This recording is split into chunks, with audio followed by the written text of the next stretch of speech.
Hello and welcome to the Reviews Brothers. It's spooky season, so you'll never guess what. That's right, we are taking a look at some spooky games to help kill some time between kids begging for sweets at your door and getting dark enough to put on Legally Blonde 2. This time round, I've even had some help from a couple of friends from the Secret Levels podcast Discord server, so make sure you check out the Secret Levels podcast. You will never find a more wretched hive of scum and villainy.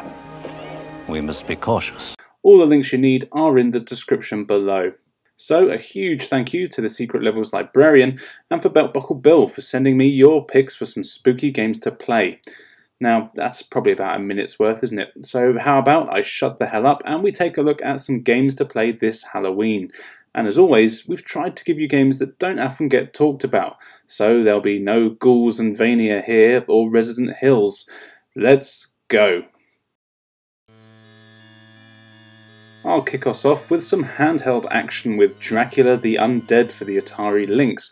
And when I say action, I actually mean slow-paced, confusing, mostly boring gameplay. The game is based very closely on Bram Stoker's book and even starts with a very strange intro from Bram Stoker himself, saying how, thanks to the power of technology, he gets to tell the story himself. Anyway, the game plays more like a point-and-click adventure. You control Jonathan as he explores some creepy-looking places with a very strange vintage sepia colour palette, which I'm assuming is meant to be for effect, but in reality it just makes everything hard to make out.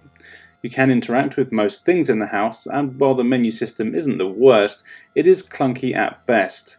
The graphics themselves aren't too bad, and you have what I'm assuming is an unlicensed picture of Christopher Lee's Dracula as the start screen. This game just gets more and more random. The locations here do actually look fine, but everything is pretty pixely, and as I mentioned before, the sepia tone and the fact that you're exploring a dark castle means that getting around and finding things is just a pain in the neck. Very funny, huh? I wouldn't say this is a terrible game, but it's definitely not a good one. In fact, I'm not actually convinced there's any good games on the Atari Lynx. I've certainly never played one. But if you do like these slow-paced games where you have to explore environments and talk to people and figure stuff out, then you might get a bit of fun out of it. But if you're anything like me, then you won't find this game particularly appealing. Still, the atmosphere is actually pretty good for a game to play on Halloween.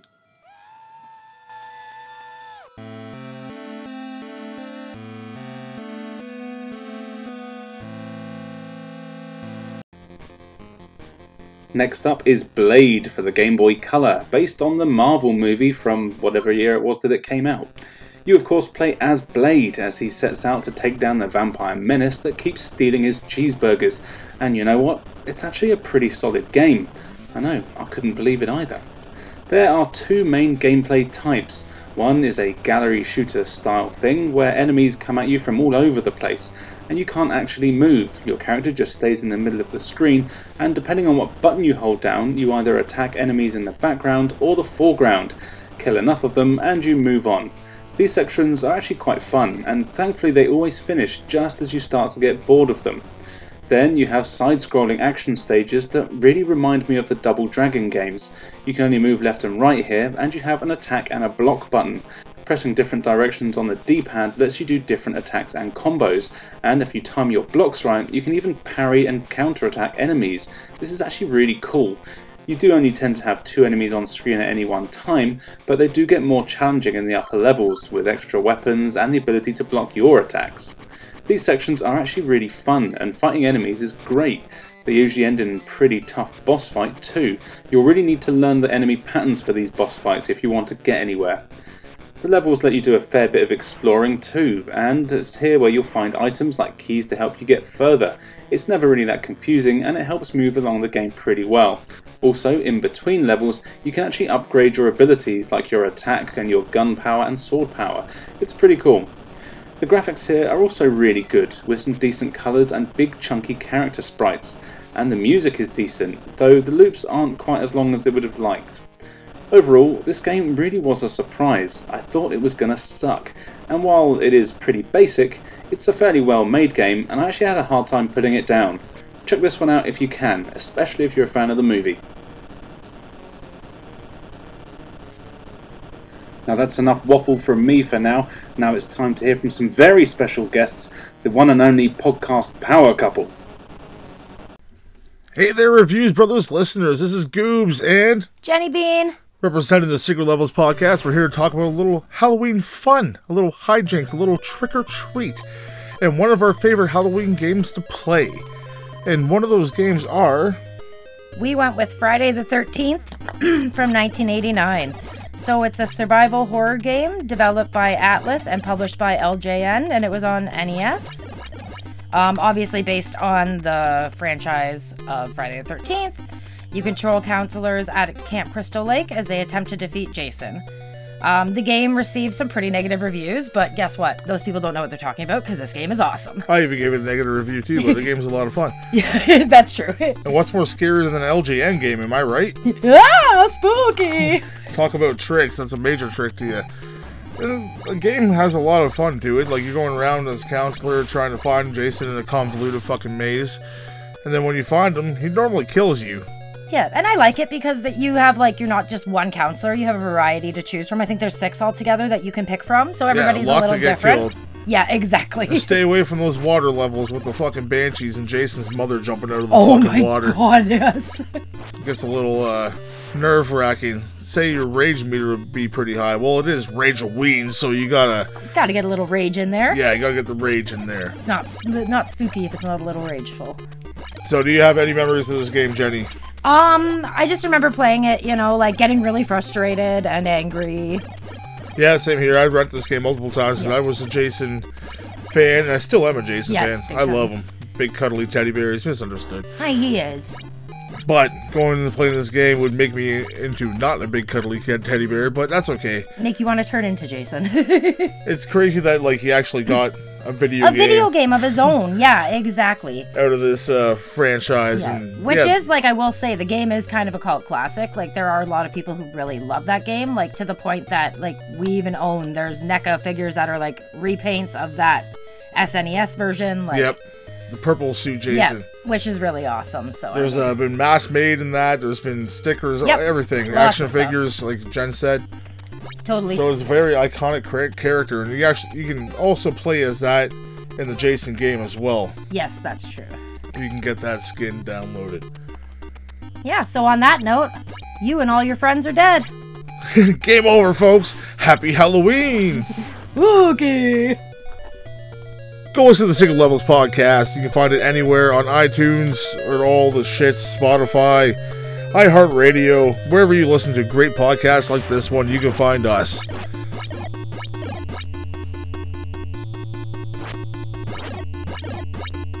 Now we're going to head over to the PlayStation 2 for the Secret Levels Librarian to see what he's got for us.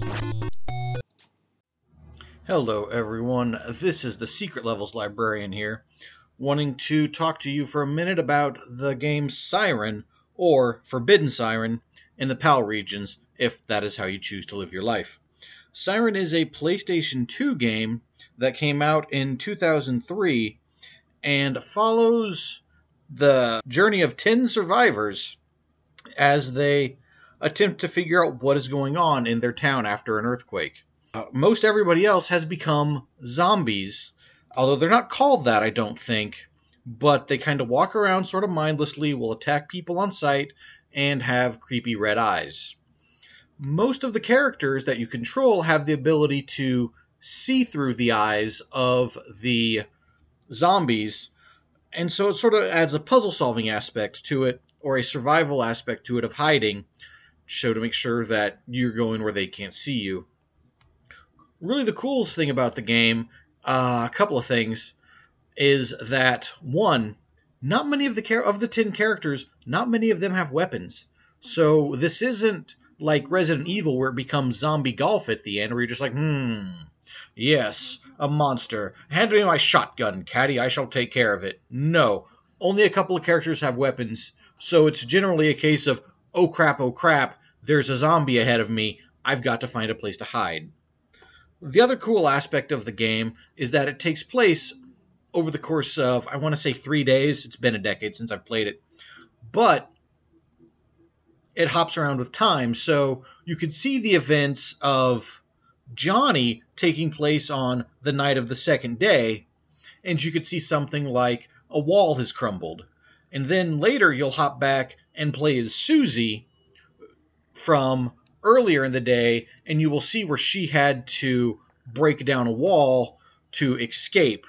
So that's just kind of a neat aspect. You get to see the world change as these characters interact with it. Definitely worth a look if you haven't heard of it. I think it was kind of slid under the radar as far as scary games go. Although it did get a movie or two, and apparently even a manga. But the movie was very loosely based on the game. Anyway, yeah, those are my thoughts. That is Siren.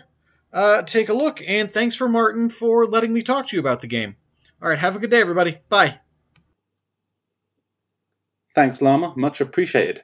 Now we're going over to the Master System for Basketball Nightmare, obviously.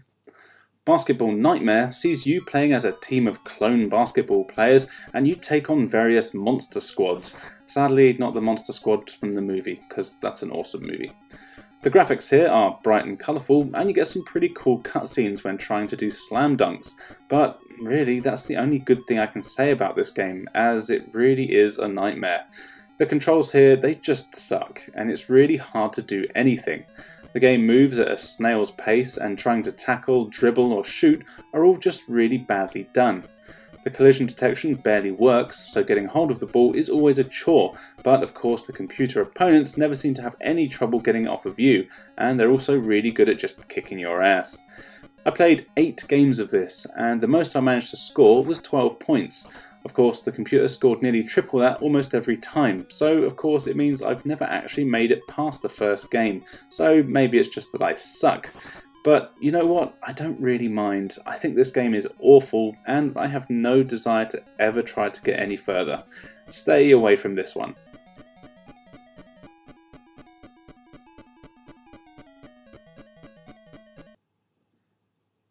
Dr. Franken for the Game Boy is an action platformer where you play as the monster himself, who apparently is called Dr. Franken, but let's not get into that. The aim of the game is to explore a massive castle to find body parts of a sexy lady for you to build. Of course, the castle is filled with all sorts of monsters that want you dead, or more dead, or re-dead, whatever dead. Some of them you can kill with a shooty laser attack thing that you have, but not all monsters can be killed. In fact, it actually seems like most of them are invincible, which is quite annoying as they're also really hard to avoid most of the time. As you explore, you'll come across items that will help you access new areas of the castle, kind of like a Metroidvania thing, but not really. Thankfully, you do have a map that you can access at any time that shows you places of interest that are often where you need to go next. The graphics here are fine, and there's actually some pretty cool enemy designs. The problem is though, is that the controls just aren't very good, and it's one of those games that has you wandering around the same few areas again and again with lots of backtracking. The music here is kind of alright. It's a version of, I think, Moonlight Sonata, is that song that Jill or Rebecca play on the piano in Resident Evil. At least I think it is, I haven't played that in a while. So yeah, Dr. Franken. It's a fine little exploration-based platform game. You only get one life, which is a pain, but the whole idea is to do it all in one go, so I guess it makes sense. But having to start from the beginning every time just made me want to stop playing after not too long. But do check this one out if you think you can handle it, and you like a bit of exploration.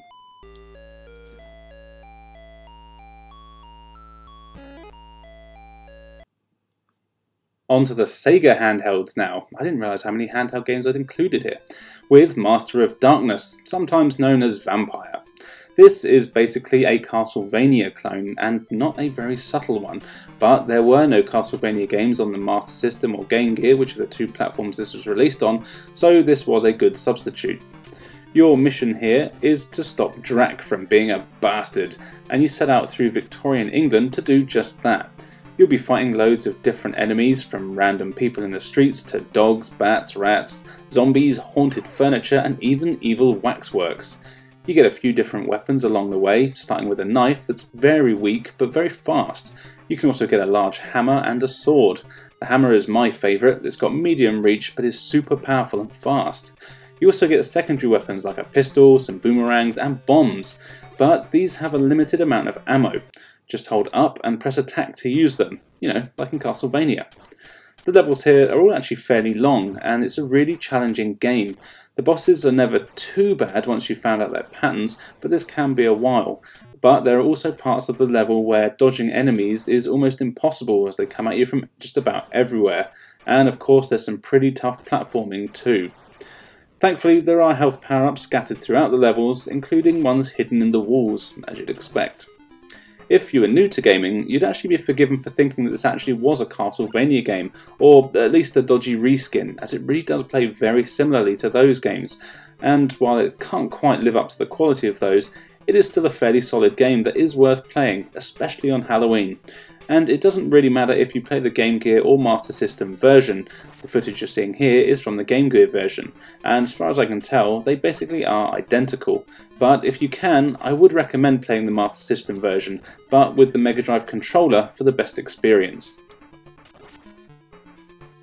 Now it's time for that reprobate Beltbuckle Bill, who's got something spooky for us down his trousers. Hello, I'm Beltbuckle Bill, and I'm here to talk to you about Transylvanian Tower for the Commodore 64. Transylvanian Tower, or TT as I'll call it from now on, was released in 1983 and was created by Richard Shepherd Software. The game is a dungeon crawler, or maze explorer, whichever takes your fancy. You play as an unnamed character, and your mission is to kill the evil Count Creepy and take his treasure, which on reflection seems a bit harsh. Sure, they tell you he is evil, but you've gone to his tower, perhaps you're the evil one. Moving on. The game has layers, admittedly only 3 layers, but layers nonetheless. Level 1 will have you explore the tower. There are no enemies, and there is nothing to pick up, but it is designed to teach you how to explore the tower. Each room will have at least one door, you choose which door to go through, and you will enter the next room, so forth and so on until you reach the exit. In Level 1, you can call up the map at any time, so you can work out how the maze works and find your way out. Simple, for now. Level 2 introduces enemies in the form of wonderfully pixelated vampire bats, and objects. Some you can use to kill the bats, others you can use to evade their attacks, or just look at map. You will get a gun with 10 bullets, and you can pick up more bullets randomly in rooms. The bat wiggles around the screen with no obvious pattern, well, not obvious to me, and you press F5. No, you don't. You just press F to fire your gun when it's in the middle. Instead of firing your gun, or if you have run out of bullets, you press W to choose a weapon, if you've picked one up that is, and use that instead. If you have neither bullets or weapons, you have to leave the room quickly before you are killed. Once you have killed a bat, you can then look at the map, but only for a limited time, which really adds to a level of challenge to the game. You can also see the map, but if you have picked up the map item, you can only hold 3 items, so you normally just junk it in favour of other damage-dealing weapons. Oh, and you have to kill 20 bats before you can exit, so you just can't run forever. Level 3 is the same as Level 2, but you have to kill 30 bats, and Level 4 doesn't change either except for, guess it again, 40 bats this time. Finally, if you get to the 3rd stage of the game, well, it's Level 5, but it's the kind of 3rd change in the game, you will now meet Count Creepy. The maze is the same size, but this time when you kill a bat, it may turn into Count Creepy. If he does, then you have to use a weapon to defeat him, but you don't know which one it is, and I imagine it changes every time. There are 10 weapons. Unfortunately, I don't know what happens when you kill him, and neither does the internet, it would seem. And after 1.5 hours of playing, and forgetting to save, I'm not willing to do it again. The graphics are nostalgia wonderful, pixel crazy and limited in colours, but it is the C64, so you have to take it for what it is. This game is 39 years old, so give it credit. The fact that I actually played it for an hour and a half should tell you enough. It is definitely worth a play. It's frantic when you run out of bullets or weapons, and the maze will have you running around in circles, which will either be frustrating or... No, it is frustrating, but there is a way of doing it and getting your head around it. Get a pen and paper. Definitely worth doing that. It's definitely worth a play, but just remember to save when you start a new level, and then save yourself some time when you die. And you will die. Well, hopefully you won't. Would I play it again? Maybe just the last level. Would I tell my younger self to play it? Absolutely. Would I recommend it to a friend? You know it.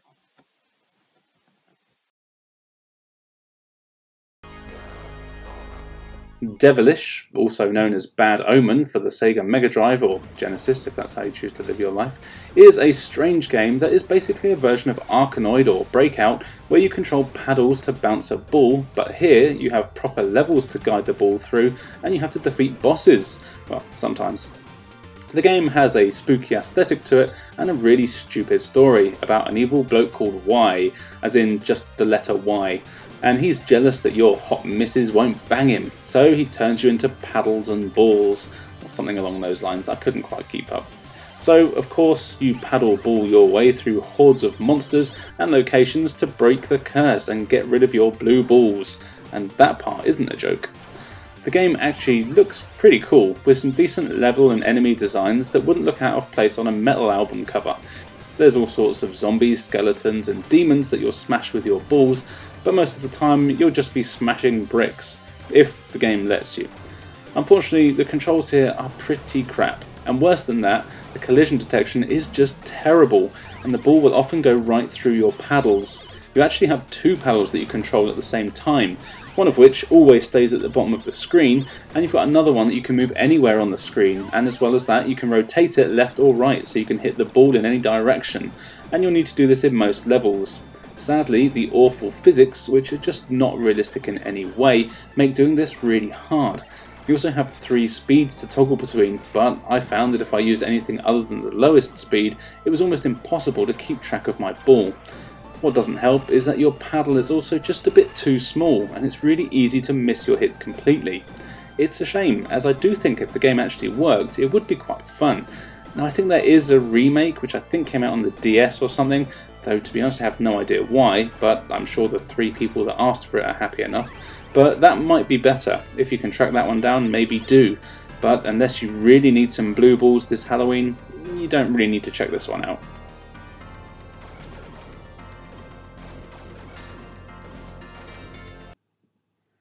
Okay, here's one most of you may know. It's Demon's Crest for the Super Nintendo from Capcom.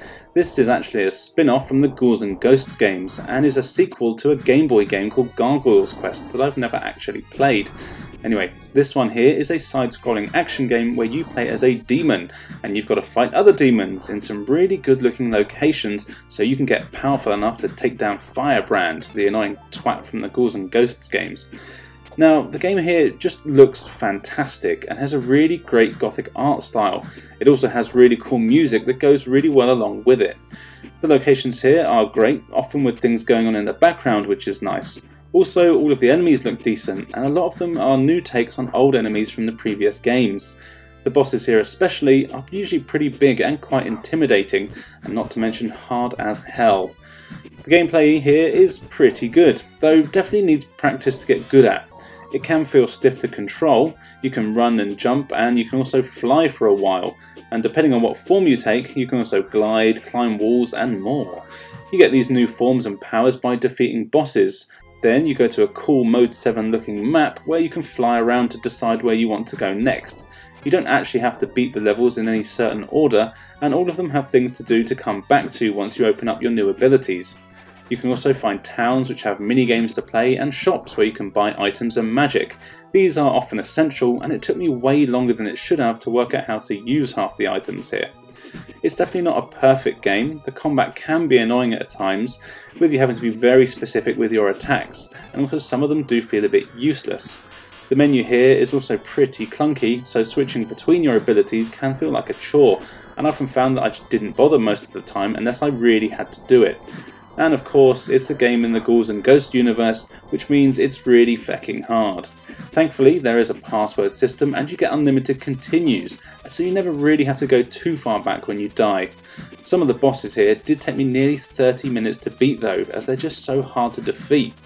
Having said that, the game really is one that I like playing, and I'm always happy to come back to try again.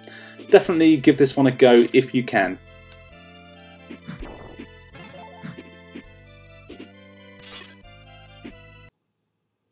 And finally for today, we have Crypt Killer for the PlayStation 1 from Konami. This is a light gun game, or at least it would be if I wasn't playing this on an LCD TV and using my Raspberry Pi. But anyway, it is a light gun game with a very misleading title, as you don't actually kill any crypts in this game. Instead, you kill all the monsters within them. After way too much loading, you get to choose from any of the 6 available levels, each of which have slightly different theme and enemies. Then, after even more loading, a terrifyingly bad face appears on the screen and gives you some boring monologues that require more loading. Yes, there is a lot of loading here for some reason. Once you do get to shoot stuff, you'll get to see that the game is really damn ugly. But for some reason, I love it. Dozens of terribly animated, pixely monsters that you can barely make out what the hell they are come at you from out of the dark, or, well, more like out of the pop-up. And you are taken on rails through some of the most basic polygonal levels. Thankfully, shooting the buggers is actually surprisingly fun, but in a way that it's so bad it's good. The game controls okay, but it's not quite right. When enemies do die, they sort of stretch and explode. It's a very strange thing. Throughout the levels, you'll also find chests that have weapons in them. These come in the form of shotguns, machine guns and rocket launchers, and while they're all fun to use, it doesn't really matter what you do go for. Unfortunately, there didn't seem to be any health power-ups, not that I saw anyway, and this game is really hard, even on the lower difficulties. You only get 3 hit points and 3 continues, and a lot of the time there's cheap enemy placement that often makes it nearly impossible not to take damage. Now granted, if you're playing with a light gun, this might not be a problem, but on the controller I did find it hard to beat a single level, though I do have to say I did quite enjoy trying, especially against the bosses that are huge, but they have very cheap attacks. This game would be an absolute blast with 2 people, a couple of drinks and the right mind frame. Now in reality it is a bad game, but it's very much a so bad it's good game if you ask me. Definitely check this one out if you can.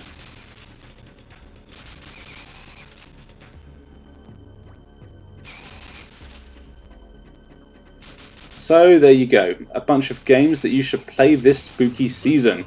I never said they were all going to be good games. Once again, I want to say a huge thank you to everyone that took part. So thank you Goobz, thank you Jenny Bean, thank you Beltbuckle, and thank you of course the Masked Librarian. It was great to have you guys on here, and I hope to have you in future videos too. And of course, if you want to feature in my video, well, just drop a comment below. On screen now you can see where you can follow us, so why not do so? We've got loads of cool content for everyone to enjoy. Now, all that's left for me to say is thank you for joining us, and we'll see you next time.